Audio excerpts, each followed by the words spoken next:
My channel. এখন বাজে হচ্ছে ভোর 5:30 আর আমরা পুরো ফুল রেডি হয়ে গেছি, কারণ কি আজকে আমাদের অনেকগুলো স্পট ঘোরার আছে।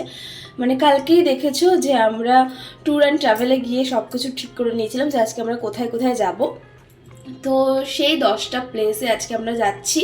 সকাল 7টার সময় বাস ছাড়বে আর সারাটা দিন আমাদের ঘোরাবে, মানে আমরা রুমে ফিরবো প্রায় তখন রাত 8টা বেজে যাবে।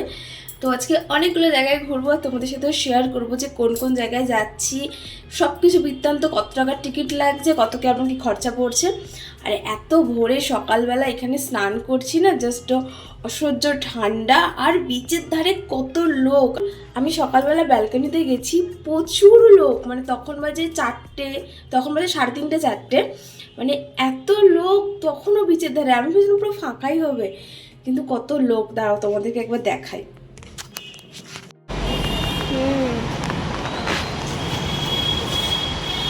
প্রচুর লোক, এরকমই লোক কিন্তু রাত্রেবেলাও আমি যখন দেখেছি তখন থেকেই ছিল, সে ভোর থেকে।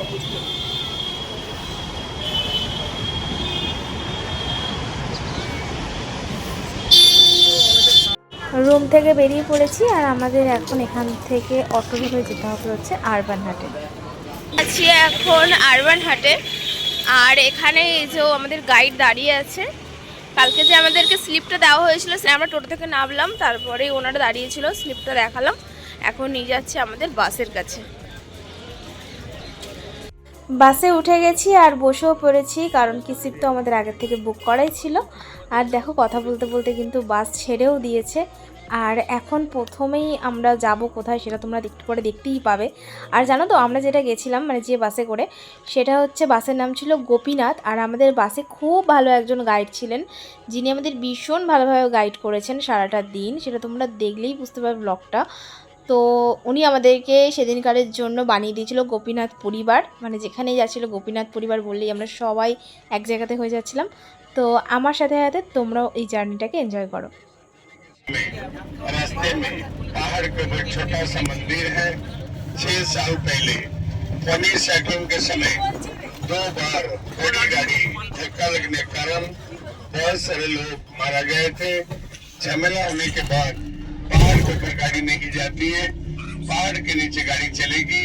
बाएं तरफ आराम से मंदिर को देखेंगे और नमस्कार करके चलेंगे।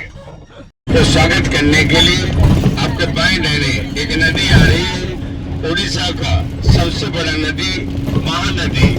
महानदी की शाखा नदी डैना बजे देखेंगे, संगम हुई सागर के साथ, अपूर्व संगम डालने के देखবেন সাগরের সঙ্গে। আর নদী কি নাম নई নদী, নতুন নদী, ডালনে के দেখবেন। আজকের আমাদের প্রথম লোকেশন চন্দ্রভাগা বিচ। আর এই চন্দ্রভাগা বিচ অনেকটাই পুরীর থেকে শান্ত আর নিরিবিলি।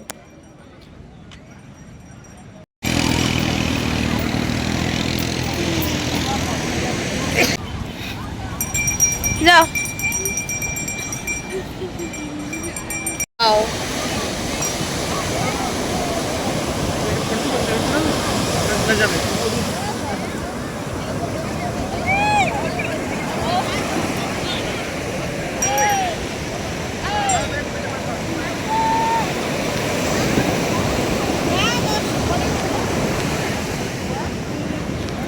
চন্দ্রভাগা বিচে অনেক চোরাবালি রয়েছে, তাই এখানে স্নানের জন্য নিষেধ করা হয়। না না না না না এটাতে একদম নতুন।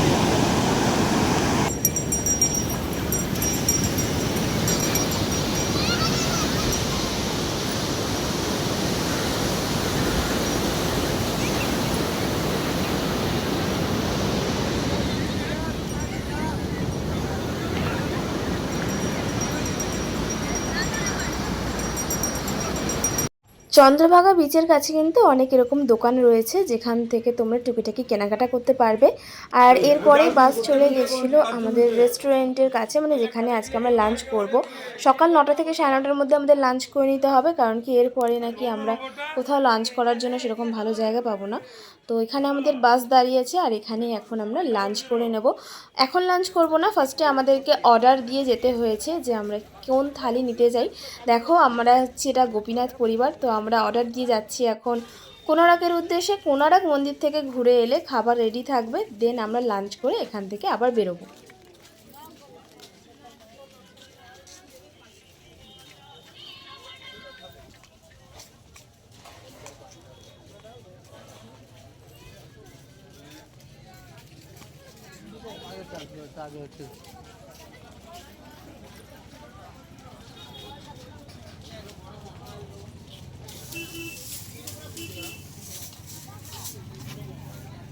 आकर खा सकते हैं। 9:20 में होटल में जाना, आधा घंटा खाना, वहीं पर गाड़ी मिलेगा। और कोई एटीएम से पैसा निकालेंगे तो डायरेक्ट आपको स्टेट बैंक एटीएम मंदिर से निकल के पैसा लेके होटल में जाएंगे। 9:55 में गाड़ी निकल जाएगी, 9:20 से होटल जाओ। उधर से जाना, इधर से आना। চলে এসেছি আমরা আমাদের আজকে সেকেন্ড লোকেশন কোনারক মন্দিরে। আর তোমরা যদি ডিটেলস জানতে চাও যে আমরা কিভাবে বাস বুক করলাম বা আমরা কোন প্যাকেজে এসেছি, তো অবশ্যই কিন্তু আমাকে কমেন্ট করো, আমি পরের ভিডিওতে অবশ্যই সব ডিটেলস দিয়ে দেবো।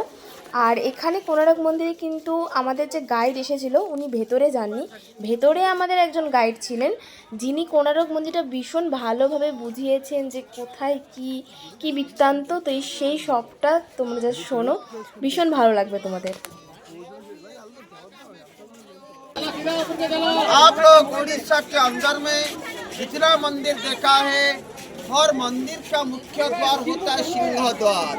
कोणार्क मंदिर को देखने पर आप लोगों को मिलेगा एक एक पत्थर का बनाया गया 3 मूर्ति, शेर, हाथी, आदमी। अर्थ होता है ऊपर का शेर शक्ति का प्रतीक होता है, शक्ति का आधार होते हैं। उनके पास जाने से पहले जिनका अंदर में गौर भी अहंकार बाहर छोड़ के आगे आए।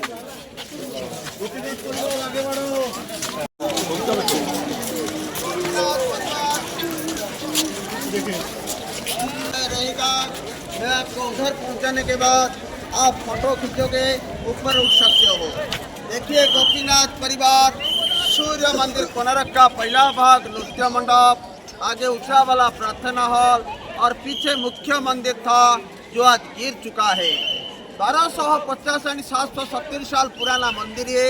1250 ख्रीष्टाब्द में राजा नरसिंह देव 1200 कारीगर को लेकर बनाए थे। पहले मुगलों का अटैक हुआ था 1570 ख्रीष्टाब्द में, हो सकता है मुगल ने तोड़ दिया।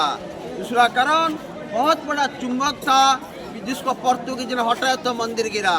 मंदिर गिरने के बाद कोणार्क मंदिर का मूर्ति आज पुरी में पूजा किया जाता है। जिनका जगन्नाथ मंदिर दर्शन हो चुका है, जगन्नाथ मंदिर के आगे बड़ा पिलर आपने देखा होगा, अरुण स्तंभ कोणार्क का होता है। मंदिर के कंपाउंड में छोटा सा सूर्य मंदिर कोणार्क का मूर्ति उधर पूजा होता है। देखिए आगे वाला प्रार्थना हॉल मुख्य मंदिर को मिलाकर एक सूर्य रथ बनाया गया 1200 कारीगर के द्वारा। साथ एक घोड़ा, 24 चक्का दोनों साइड में, एक चक्का के ऊपर सूर्य देव का किरण में समय कैसे कैलकुलेशन होता है आगे बताएं।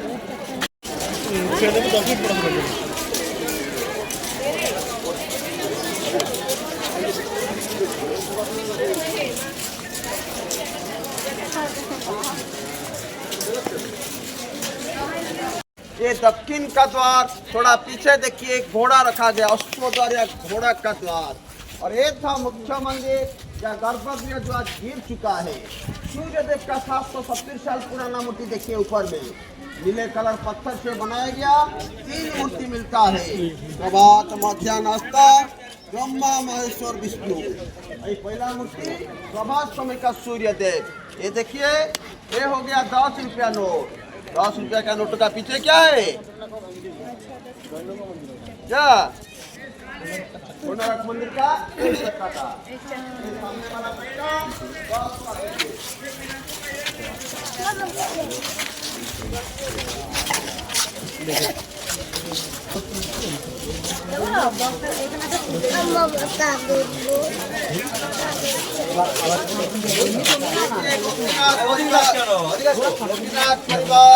सूर्य मंदिर का दोनों साइड में 12-12-24 टक्का जो 770 साल पहले रखा गया था, आज हर टक्का में बिना घड़ी मोबाइल देखते हुए सूर्य देव का किरण में समय कैलकुलेशन होने से घड़ी मानते हैं। कैसे होता है देखिए और सुनिए। ये रहा पूरा चक्का, रात और दिन का 24 घंटा।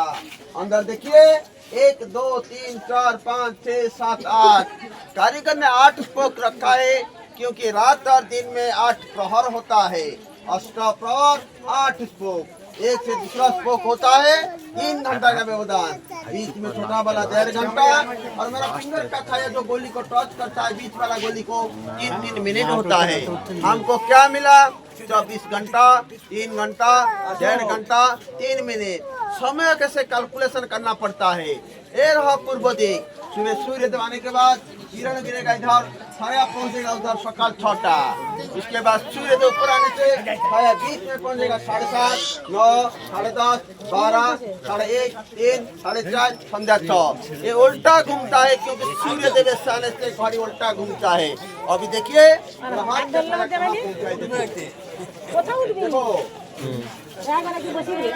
देखो कहाँ पहुँचा, देखो 1 2 3 4 5, 5 गोली कम होता है 9 बजने के लिए। एक गोली कितना मिनट? 3 मिनट। 5 गोली 15 मिनट। सूर्य घड़ी के मुताबिक 9 बजने के लिए 15 मिनट बाकी, यानी 8:45 मिनट से 2-3 मिनट आगे होगा, 2-3 मिनट पीछे होगा। जिनको डाउट हुए खुद आकर ऐसा हाथ दिखा के आप टच करते बता सकते हो समय।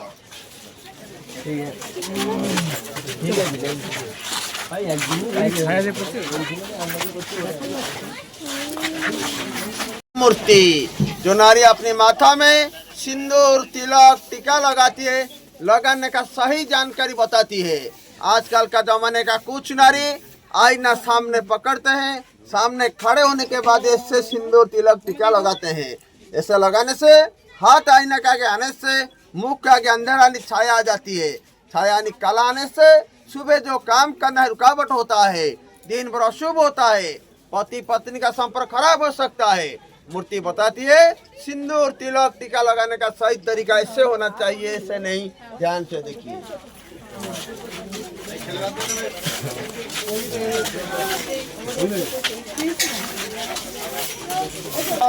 तीसरा सूर्य देव का मूर्ति दक्षिण पश्चिम और उत्तर में 770 साल पुराना मंदिर गिरने से बंद किया गया था।